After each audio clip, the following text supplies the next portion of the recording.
The bedroom was silent, save for the rhythmic hum of the ceiling fan. The air inside was thick, unmoving, suffocating. Outside, the world carried on, cars rolled down the streets, neighbors watered their lawns, and the sun painted the sky in shades of orange and gold. Nothing seemed out of place. Nothing seemed wrong. But inside that house, in that room, behind a door that remained shut for 3 days, lay a body. She had once occupied that space with warmth, with life, with presence. Her laughter had once echoed off the walls. Her scent had clung to the sheets. Now, those same sheets were tangled, twisted, soaked in silence. The bed had become a tomb. 3 days. 72 hours passed with her body resting in the same spot, unmoved, untouched, while he remained there, in the same house, walking the same floors, breathing the same air. He slept. He ate. He existed. Inches away from the woman he had once called his wife. There were no frantic calls to 911. No desperate attempts to turn back time. The television flickered, casting faint glows across the walls, playing shows to an audience of one. His hands, the same hands that had held hers, touched the doorknob. But he never left. Did he think about what he had done? Did the weight of his actions settle in his chest, pressing down with every hour that passed? Or was he waiting? The city of Tulsa carried on, unaware of the secret held within that home. Friends sent messages, their screens lighting up with unanswered words. The world moved forward, oblivious. Then, the smell. It seeped through the cracks beneath the door. It clung to the air, thick and sour, reaching the senses of those who passed by. Someone knocked. No answer. Another day passed. Then another. Finally, the call was made. Officers arrived, their boots pressing against the pavement, their hands resting near their holsters, prepared for the unknown. A door that had remained closed for 3 days swung open. A figure stood there, expression unreadable, movement slow as if time had warped within those walls. And then, the discovery. A woman, lying in the bed they had shared. Eyes closed. Skin pale still. Her name was lost in the first news reports, simply labeled wife to the man now in handcuffs. But she had a name. She had a story. And in the next 3 hours, we are going to tell it. Tulsa, Oklahoma. The year was 2019. A city where summer nights carried the scent of rain on hot pavement, where porch lights flickered in quiet neighborhoods, and where crime, though present, felt distant to most. The house at the end of the street looked no different from the others. A home like any other. A life like any other. Until it wasn't. Jeff Sherwood had lived there for years. To neighbors, he was polite and reserved, a man who nodded in passing but rarely lingered for small talk. He worked, he came home, and he existed within the routine of everyday life. And his wife? She was the warmth to his cold, the light that filled the spaces where words failed. Together, they were seen. A couple. A unit. A household that blended into the rhythm of the town. Then, silence for days, no movement beyond the curtains. No morning walks to fetch the newspaper.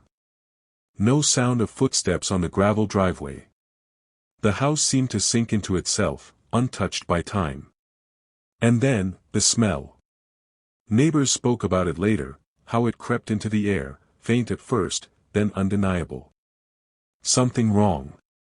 Something that didn't belong. The kind of scent that turned stomachs and sent shivers down spines. It was a Thursday afternoon when the call was finally placed. A welfare check. Officers arrived, their patrol car pulling up against the curb. They stepped out, boots crunching against the pavement, eyes scanning the house that seemed just like any other. A knock at the door. Firm. Solid. No answer. A second knock. The pause between rapped knuckles and silence stretched long. Then, the sound of movement. The door creaked open, just enough to reveal a face, hollow-eyed, vacant, standing in the dim glow of the hallway. Jeff Sherwood. The officers asked routine questions. Was everything okay? Had anyone seen his wife? A beat of silence. Then his voice, slow, flat. She's here. They stepped inside. The air was thick and heavy with something unseen yet felt. One officer moved forward, the other close behind. The hallway stretched ahead, leading them deeper inside, past framed photos and forgotten dust. Then, the bedroom. The door pushed open. The bed, sheets were crumpled, and stained, the form of a body still beneath them. A figure lying still, unmoving. Skin pale, lips parted slightly. Her eyes remained closed, locked in a sleep that would never end. The room did not hold chaos. No overturned furniture, no signs of struggle. Just her. Resting, as if she had never left. 3 days. 72 hours had passed, and yet, the house remained untouched. Plates in the sink, a remote resting on the arm of the couch, a television screen flickering between static and silence. Jeff Sherwood had lived in this space, breathed this air, while she lay inches away. Cuffs tightened around Sherwood's wrists. The walk to the patrol car was slow, his head slightly bowed, his face unreadable. As the flashing red and blue lights painted the walls of the house he once called home, the neighbors gathered at a distance, whispering, watching. Inside that car, Jeff Sherwood did not fight. He did not cry. He did not ask why. Because he already knew. What unfolded next would shock the community. In the days that followed, as investigators combed through the house, details began to emerge. Inside the interrogation room, the air was stale and thick with the scent of cold coffee and sweat. A single overhead light buzzed softly, casting harsh shadows across the table where Jeff Sherwood sat, his wrists cuffed in front of him. His posture was slumped, his eyes unfocused, tracing the scratches on the metal surface as if the answers lay within them.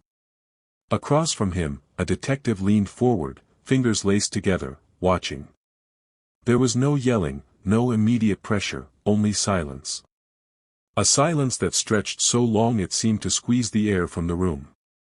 The kind of silence that forced a man to sit with his own thoughts. His own guilt. The detective spoke first, his voice calm but firm. "Tell me what happened, Jeff." No response. Minutes passed. The camera in the corner of the room recorded everything, the way Sherwood's fingers tapped absent-mindedly against the steel, the way his chest rose and fell in slow, deliberate breaths. He wasn't panicked. He wasn't angry. He wasn't grieving. The detective tried again. "You lived in that house for 3 days. Slept in that bed. Ate your meals. And she was right there. Why?" Still, nothing. Outside the room, officers pieced together the crime scene. The autopsy results had started to come in. Cause of death, blunt force trauma to the head. Time of death, roughly 72 hours before she was found. The injury suggested a single, devastating blow, one that ended her life almost instantly. Back inside the room, the detective slid a photograph across the table. It was her. The woman Jeff Sherwood had once vowed to love. Her face was peaceful in the picture, but in death, there was no peace. Bruises bloomed along her jawline. Her lips, slightly parted, would never speak again. For the first time, Jeff blinked. His fingers stilled. He inhaled sharply, but still, he said nothing. The detective leaned in. Was it an accident? A flicker of something passed over Sherwood's face. A twitch at the corner of his mouth, a momentary tightness in his jaw. Did you mean for it to happen? Another pause. Then finally, a whisper. She wouldn't stop talking. The detective sat back, letting the words settle between them. Jeff Sherwood was unraveling, piece by piece, his silence giving way to something deeper, something colder. He continued, his voice slow, measured. She just kept pushing. Kept yelling. I told her to stop. The detective studied him carefully. And when she didn't? A long exhale. A tightening of the fingers. And then, the words that would seal his fate. I made her stop. The investigation pushed forward. Detectives combed through phone records, messages, financial statements. They spoke to friends, family, co-workers, anyone who might provide insight into what had led to this moment. Neighbors described hearing arguments from the house, muffled but unmistakable. A co-worker recalled seeing Sherwood come into work the morning after the murder, his demeanor unchanged, as if nothing had happened. Then, the diary.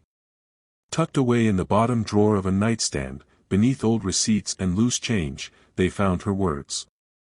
Pages filled with thoughts she had never spoken aloud. He's different lately. Shorter with me. Colder. Sometimes I think he doesn't even see me anymore. We don't talk like we used to. I tell myself it's normal, that all marriages go through phases. But sometimes I feel like I'm alone even when he's right beside me. Then, one of the last entries, written just days before her death, I think he hates me. The trial began months later. In the courtroom, Jeff Sherwood sat motionless, his face void of expression. The prosecution painted a clear picture, a man who had snapped, who had killed his wife in a moment of anger and then chose to live with the consequences in the most chilling way possible. When the verdict came down, guilty of first-degree murder, he showed no reaction. The judge's voice echoed through the courtroom. Life in prison. No possibility of parole. The case was closed. The sentence was handed down. And yet, for those who had followed the case from the beginning, one question remained. Did he regret it? There were no tears. No apologies. No final words of remorse. Jeff Sherwood was led from the courtroom, his hands cuffed, his future sealed. But as the doors swung shut behind him, leaving the world of the living behind, one undeniable truth remained.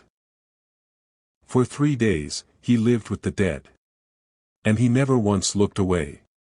Even after the trial had ended, after the cameras had stopped flashing and the courtroom had emptied, the story of Jeff Sherwood and his wife continued to haunt those who had followed it. Reporters revisited the case, piecing together details that had been lost in the flood of headlines. Investigators, even those hardened by years of working homicide, found themselves asking questions that would never have answers. What had gone through his mind in those 72 hours? Did he wake up each morning, turn his head, and see her lying there beside him? Did he glance at the lifeless body of the woman he had once loved and feel nothing?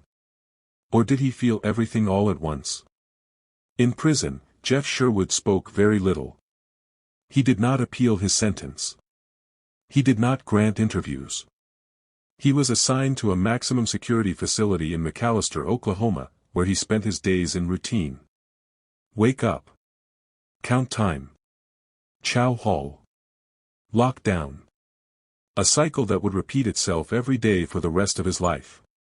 Authorities combed through the house after his arrest, cataloging every item, every movement, every action he had taken after the murder. The sheets on the bed were stained but undisturbed. The television remote had been used, Netflix still queued up, and the last show watched paused mid-episode. Dishes had been rinsed and placed in the drying rack. He had eaten. Slept. Showered. At one point, they discovered, he had even stepped outside to collect the mail. The thought of it unsettled everyone who touched the case. That a man could kill his wife and then move through the remnants of his life as though nothing had changed. Neighbors were interviewed again, their words dissected for meaning. One neighbor recalled seeing Jeff take out the trash the morning after his wife had died. Nothing about his routine had shifted. And yet, inside that house, behind that closed door, everything had changed. Psychologists weighed in, offering theories about dissociation, about the human mind's ability to compartmentalize the unthinkable. Some believed Jeff Sherwood had been in a fugue state, emotionally detached from his actions. Others believed the opposite, that he had been fully aware, fully conscious, and had simply chosen to live with the body as a way of exerting control. Whatever the truth was, only Jeff knew. And he wasn't talking. The years passed. His name faded from the news cycle, replaced by new headlines, new crimes, and new tragedies. But for those closest to the case, the ones who had walked through that house, who had stood in that bedroom, who had smelled the air thick with decay, the questions remained. Because what happened in that house wasn't just about a crime. It wasn't just about murder. It was about the weight of silence. Jeff Sherwood would never walk free again. But the ghost of what he had done would never leave that house. Never leave that bed. And for those who had been touched by the horror of it, one thought would always remain. What if nobody had knocked? What if the smell hadn't spread? How long would he have stayed? The house on Pinehurst Avenue sat empty for months after Jeff Sherwood's arrest. The curtains remained drawn, the grass grew wild, and the mailbox overflowed with forgotten notices. Neighbors avoided looking at it for too long, as if meeting its gaze would allow them to see inside, to the bed where she had lain, the walls that had absorbed 3 days of silence. Eventually, the bank repossessed the property. Realtors tried to sell it, but the whispers never faded. The house where he kept her. Buyers walked through, their footsteps echoing off the hardwood floors, their eyes shifting toward the bedroom where it had all happened. Few made it past that point. No matter how much the walls were painted over, no matter how much the air fresheners filled the space with artificial scents, something still lingered. Meanwhile, Jeff Sherwood continued his life behind bars. McAllister State Penitentiary was a place built to break men. High walls, razor wire, guards who didn't care about past lives or regrets. Here, there was no past. Only the slow, crushing weight of routine. Jeff did not fight his sentence. He did not argue his case. He moved through the prison like a shadow, speaking only when necessary, and eating only enough to survive. He did not join the groups that formed for protection. He did not make enemies, nor did he make friends. He simply existed. There was no sign of guilt. No sign of sorrow. Only silence. Even in prison, the details of his crime followed him. Guards watched him carefully at first, waiting for signs of breakdown, waiting for some evidence that he was human. But none came. No letters. No visits. No appeals. For all intents and purposes, Jeff Sherwood was already dead inside. But the world outside hadn't forgotten. Reporters revisited the case every year on its anniversary, rehashing the details for audiences still gripped by the horror of it. The diary pages resurfaced in documentaries. He's different lately. I think he hates me. Those words haunted people. Because how many women had thought the same thing about their husbands? How many had ignored that feeling in their gut, and told themselves they were just imagining it? For them, the story of Jeff Sherwood was not just a story. It was a warning. As the years dragged on, rumors spread from inside the prison walls. Some claimed Jeff had begun talking to himself at night, whispering under his breath to someone who wasn't there. Others said he hadn't spoken a word in months.